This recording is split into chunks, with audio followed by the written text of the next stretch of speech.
poop story. Part 2. Let me be clear that there really isn't a part 1 to this story. Or there is, but it's everyone's story of chronic constipation and the irritating side effect of being blessed with hemorrhoids. After about a week of my colon acting out separation anxiety with all my bowels, a few hemorrhoids appeared. No big deal. I've been dealing with these unwelcome visitors to my butt since I was 16. I automatically restock on the different creams and fiber supplements because I know what being without them feels like, and I'd rather always be prepared.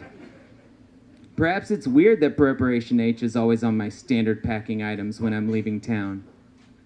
But I never know what different foods will do, and I don't want to be stuck somewhere having to learn the foreign language for hemorrhoid cream. I am happy to report it's almost the same pronunciation in Spanish. But the most recent adventure with the butt lurkers went on a little too long and did not seem to get better with care. All the usual routine was followed. The Metamucil was drunk, the fruits and the stool softeners ingested, and still by the end of Friday, I was almost immobile with pain. Fortunately, I even had a remedy for my butt hurt so much I begged for the sweet release of sleep. But I only got 3 good hours in before I was awoken by some of the worst pain in my life. I've been keeping track of the main offender, Big Barry. It's what I nicknamed him earlier on Friday, but by Saturday, it had now become Behemoth Berry. Not a blueberry in size. It was now a wannabe apricot. It hurt to stand, sit, lie down, and after about an hour of trying to find the yoga position that would finally calm it down, I finally wanted to face it head on and figured out the best angle to take a picture and bring the hemorrhoid into full view. It made me nauseous. It was purple and blue and looked like it might burst from my ass and become its own being. After carefully deleting that photo and emptying my trash so that the memory could immediately start to fade away and not accidentally be sent to anyone, I started to do the I'm in pain dance while researching online the severity of my situation and where to seek medical attention. I learned many terrifying things from the internet that day. And saw photos that looked similar to mine where people had to pop it and create a bloody mess and suffer even more pain. This was not for me. Unfortunately, my I'm in pain dance made it very difficult to read through search engines to find an urgent care center that took my insurance. I called 3 of them and have now received the knowledge that urgent care centers do not service those who are in severe hemorrhoidal pain because it can get pretty serious pretty quick. Or maybe they just don't want to touch buttholes. Lame. It became apparent that I would have to go to the emergency room to receive proper attention and relief. I've never been to an emergency room before for myself. Crisis centers? Yes. But an emergency room where others are suffering the similar levels of pain? At least I'd be around people who understood. Now, you'd think I'd be able to call someone to come and help me drive to an emergency room. But my dad was not impressed by my circumstance. Perhaps he has not had the luck of experiencing the pain that feels like you're being stabbed in the anus with a butcher knife that twists over and over.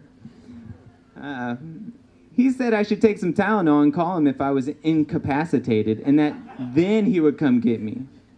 Well, I'd already taken Tylenol. And I felt pretty exhausted and unable to focus on anything but how much the pain was getting to me, but I admitted that I hadn't actually tried to drive myself yet. So I grabbed as many pillows as I could and my favorite blanket and went out to the car.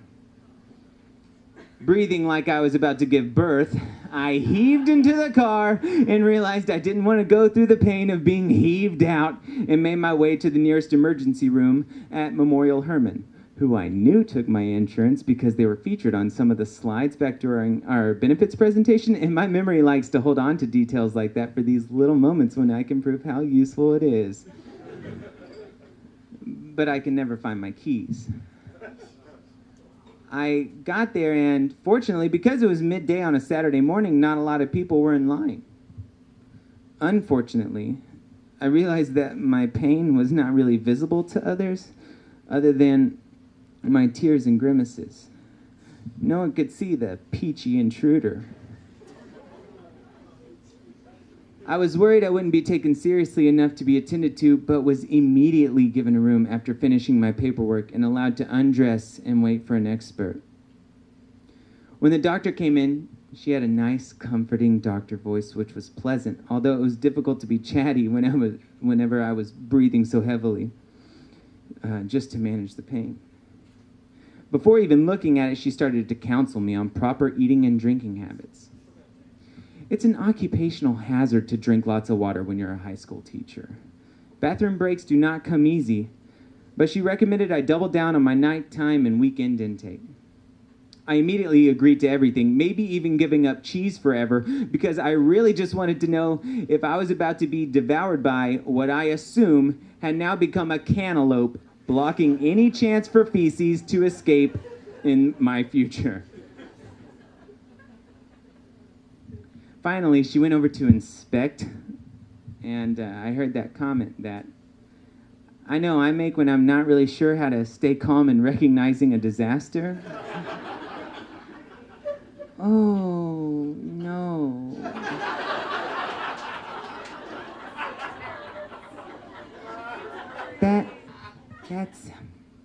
That probably doesn't feel good at all. Yes, doctor. I don't think I really knew pain before today. She immediately left the room, and I could hear her making phone calls. She called a couple of colorectal surgeons who unfortunately do not see patients on Saturday, but apparently pick up the phone for doctor pals. I couldn't make out everything except that she kept asking a lot of questions and going through different scenarios.